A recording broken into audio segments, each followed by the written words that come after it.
Pa meni je svaki Božić lijep. Bitno je samo da sam s ljudima koje volim i koji vole mene, tako da svaki Božić je lijep. Da. Božić je meni jedno veoma posebno vrijeme. Volim to vrijeme provesti u krugu obitelji i mislim da je svaki lijep na svoj način. Da, pa neka toplina koja se osjeća unutar kuće za vrijeme blagdana, praznika, pogotovo specifično Božića, svaki. Pa prošli. To je najljepše doba godine i svaki Božić zapravo bi trebao biti možda mrvicu ljepši od onog prije. Najljepši Božić, pa u principu svaki Božić mi je lijep. Dobro, slažem se ja. Pa da, svaki gdje se provede uz ljude koje voliš, s koje se možeš veseliti i opustiti, mislim da je to lijepo provedeno vrijeme. A onda još uz božićne ukrase, lampice i tako nekako ambijent koji bude onako baš vesel i poseban. Svaki Božić ima nešto lijepo u sebi.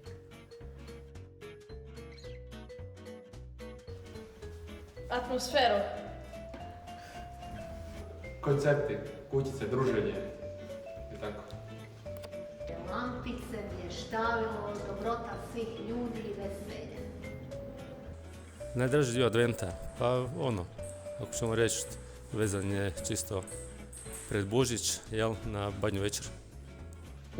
Najdraži dio adventa, ovako u ovom nekakvom klasičnom smislu je to, volim kad je grad okićan, to mi je lijepo, kad je, ljudi se druže, vani na trgu, u tim kafićima, po kućama, to mi je super, ali evo najiskrenije, meni je najvažnije u adventu da se ja iznutra pripremim za Božić, mislim to glavna poruka, iznad tog vještavila.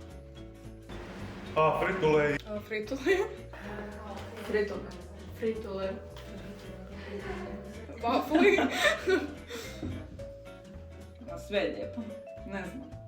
Lampice, miris hrane. Fritule. Pa šta ja znam, veselje. Sad recimo po gradu, po Korzu, kamo god okreneš se, ima nešto nekakvog, ima ljudi, ima zabave, ima nekakvog tog ozračja božićnog vremena, tako da to mi se jako sviđa. Ostatak godine mi ne baš, ali po vrijeme adventa baš bude jako ugodno živjeti u ovom gradu.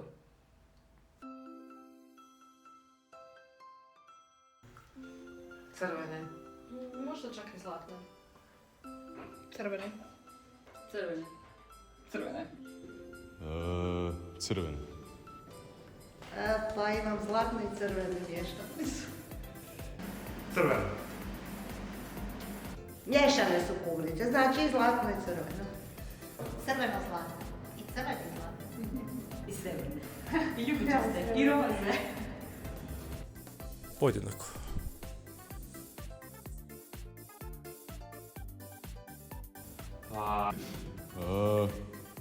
Kako? Pokloni. Niko Švrlina. Koliko mi znamo, ne znamo da li se to može zapakirati. Perite ruke. Što više. Da ne bude svraba. Da, hajde budi prvak. Šala malo, hajde, super. Da budete dobri, sretni i zadovoljni u domu. Pa puno novaca, zdravlja, gainsa u teretani i tako.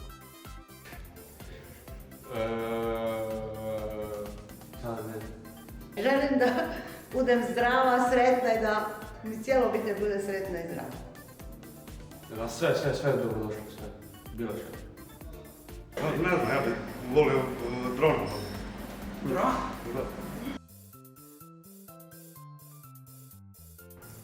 Kićenje bora i slaganje jaslice. Slaganje jaslica.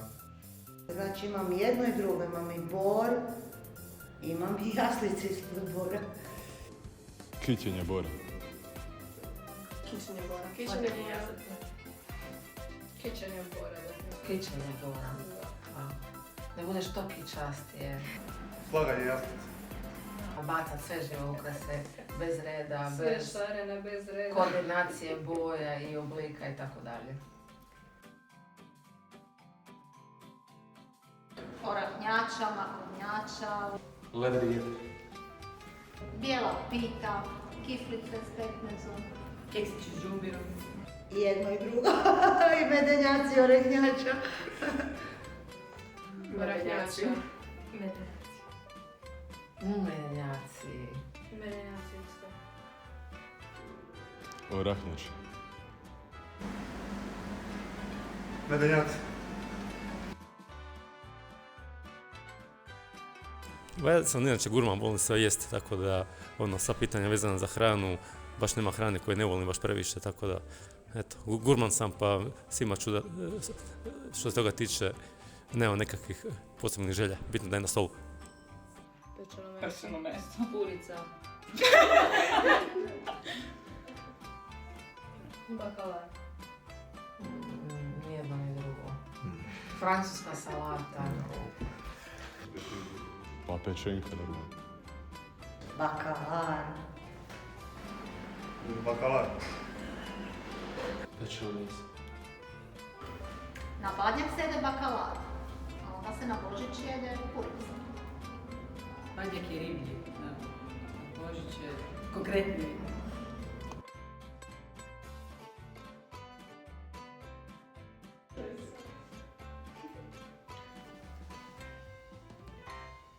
Pa moja poruka za Božić bi bila da, ne znam, Božić nas stvarno uči da budemo malo više ljudi, da malo više volimo jedni druge, da malo više se ne nerviramo kakav nam je kolega, kakvi su nam učenici, kakvi su nam mama, tata, da li nas nerviraju ili ne. Pa da provede se Božić sa obitelji, sa voljenima. Pa slažem se, neko zajedništvo i mir prvenstveno. Tukaj da budemo malo više ljudi, a poruka Božića je da budemo i mi malo više djeca, tako da evo, da se ne zaboravimo na te temeljne vrijednosti, biti čovjek i biti dijete. A da budemo dobri jedni drugima. Pa da je provede sa najbližima, da bude lijepo i da se zabave u gradu kad je praznik i tako to. Pa poruku za Božić imam takvu da svima želim puno sreće, zdravlja, ljubavi, razumijevanja i da nam iduća godina bude još bolja nego što je bilo ovo. Budite dobri jedni prema drugima i tako će se vratiti i vama dobrota. Sretan Božić. Moja poruka za Božić je da ga provedete sa obitelji, u miru i ljubavi, puno kolača i u veselju. I pića. U veselju. Pa da, vezano je za obitelj, želim da mi svi doma budu što se tiče zdravlja kako treba, kao što je do sada bilo, da mi djeca odrastaju u nekom miru, tako da, eto, to je to za sebe, za sve obitelji i za prijatelje.